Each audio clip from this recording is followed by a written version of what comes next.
Hotel Bhagyashree वार्षिक किरण किती वाजल्यात 10 वाजून 20 मिनिटाची गर्दी दावा गर्दी त्यांना लाईव्ह गर्दी दावा लाईव्ह याला म्हणतात क्वालिटी आणि क्वांटिटीचा भाषा फक्त हॉटेल भाग्यश्री दावा लाईव्ह त्यांना लाईव्ह गॅरे गॅरे कोण रसवंती टाकून गर्दीचे हिडवण्यात टाकायचे अशी गॅरे गॅरे कोण रसवंती टाकून गर्दीचे हिडवण्यात टाकायचे अशी गॅरे गॅरे कोण रसवंती टाकून गर्दीचे हिडवण्यात टाकायचे अशी आता तुला कळून चुकलंय, तुझं मार्केट संपलंय. आता तुला माहिती, तिरंगावाल्याला ट्रोल केल्याशिवाय आपण मार्केटमध्ये येत नाही. आणि सगळी कॉपी केली, अख्ख्या महाराष्ट्राला माहिती कोण कोणाची कॉपी करतंय. काही दिवसापूर्वी सोशल मीडियावर हॉटेलवाल्यांनी मोठ्या प्रमाणात धुमाकूळ घातला होता. कारण की आज एवढे कापले, आज तेवढे कापले, आज एवढा बेत आहे, आज तेवढा बेत आहे, असं म्हणून सोशल मीडियावर यांचे व्हिडिओ मोठ्या प्रमाणात व्हायरल व्हायचे. आणि नाद करती काय यावंच लागतं, नाद करतो काय यावंच लागतं, असं म्हणून हे हॉटेलवाले सोशल मीडियावर मोठ्या प्रमाणात प्रसिद्ध झाले होते.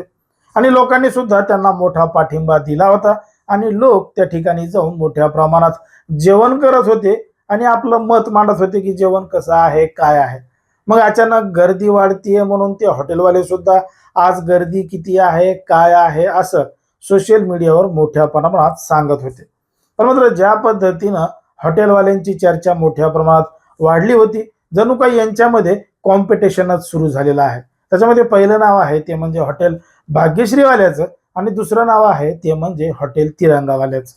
आता हे दोनही हॉटेलवाले मोठ्या प्रमाणात प्रसिद्ध झालेले आहेत आणि सोशल मीडियावर व्हायरल सुद्धा झालेले आहेत. मग आता हे दोन हॉटेलवाले आपापला व्यवसाय वाढवण्यासाठी आपापल्या पद्धतीनं मार्केटिंग करत आहेत, जाहिरात करत आहेत की आमच्या इथं कशा पद्धतीनं क्वालिटी आहे, कशा पद्धतीनं क्वांटिटी आहे, कशा पद्धतीनं गर्दी आहे, लोक आमच्याकडे कसे जास्त येतात हे दाखवण्याचा प्रयत्न करत आहेत. पण मग असं करत करत हे दोघं जण आता एकमेकांसोबतच वाद घालू लागले आहेत आणि एकमेकांवर टीका करू लागले आहेत. आता हे दोनही हॉटेलवाले एकमेकांबद्दल नेमकं काय म्हणतात बघा हा व्हिडिओ. हॉटेल भाग्यश्री वार्षिक किरण किती वाजल्यात 10 वाजून 20 मिनिटाची गर्दी दावा गर्दी त्यांना लाईव्ह गर्दी दावा लाईव्ह याला म्हणतात क्वालिटी आणि क्वांटिटीचा भाषा फक्त हॉटेल भाग्यश्री दावा लाईव्ह त्यांना लाईव्ह गॅरे गॅरे कोण रसवंती टाकून गर्दीचे हिडवण्यात टाकायचे अशी गॅरे गॅरे कोण रसवंती टाकून गर्दीचे हिडवण्यात टाकायचे अशी गॅरे गॅरे कोण रसवंती टाकून गर्दीचे हिडवण्यात टाकायचे अशी आता तुला कळून चुकलंय, तुझं मार्केट संपलंय. आता तुला माहिती, तिरंगावाल्याला ट्रोल केल्याशिवाय आपण मार्केटमध्ये येत नाही.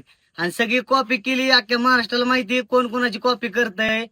मी जी करण ती तू करणारा. आणि आज मला म्हणतो रसवंती गारी गारी विकतो. आपली बघ कुणामुळे मार्केटमध्ये आलाय, कुणामुळे काय झालंय, अख्ख्या महाराष्ट्राला माहिती. तुझ्या स्वप्नात बी डावार नसेल त्यावेळेस या पट्ट्याने डावारा चालू करून दिलाय. आणि तुला माहितीये, ह्याला ट्रोल केल्याशिवाय आपण चर्चेत येत नाही.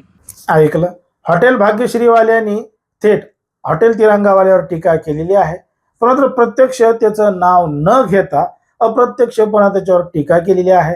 आणि त्यामध्ये म्हणलेलं आहे की गारी गारी विकून आणि रसवंती टाकून जमा केलेली गर्दी आम्ही दाखवत नाहीत. आम्ही जी गर्दी जमा केलेली आहे ती स्पेशल डवारा मटण थाळी खाण्यासाठी आलेली आहे, असं हॉटेल भाग्यश्रीवाल्याचं म्हणणं आहे. तर दुसरं हॉटेल तिरंगावाल्याचं म्हणणं आहे की हो, मी कष्टाने मेहनतीनं गारी गारी विकले आहेत आणि रसवंती सुद्धा टाकली आहे, त्याचा त्याला अभिमान आहे आणि हे सगळं काम करून तो इथपर्यंत पोहोचलेला आहे, असं त्याचं म्हणणं आहे. आणि असं एकमेकांवर टीका आरोप प्रत्यारोप करणं या दोघा जणांचं सुरू आहे.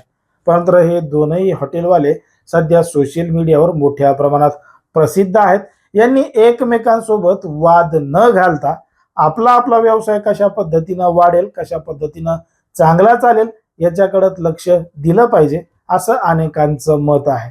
आता आपापल्या मार्केटिंगनुसार आपण आपलं कार्य केलं पाहिजे. कशाला कोणावर नाव ठेवायचं, कशाला कोणावर टीका करायची. एकमेकांवर टीका करून तुम्ही दोघं सुद्धा खाली येतात आणि लोक तुमच्या दोघांकडं पाहण्याचा दृष्टिकोन बदलतात, असं देखील अनेकांना वाटतं.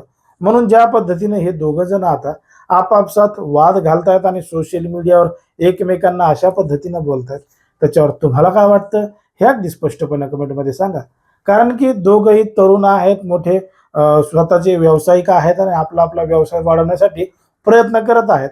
पण मात्र असं एकमेकांबद्दल बोलणं योग्य आहे का ते सुद्धा कमेंटमध्ये सांगा. आणि अशाच पद्धतीचे नवनवीन व्हिडिओ पाहण्यासाठी आपल्या चॅनलला लगेच सबस्क्राईब करायला सुद्धा विसरू नका.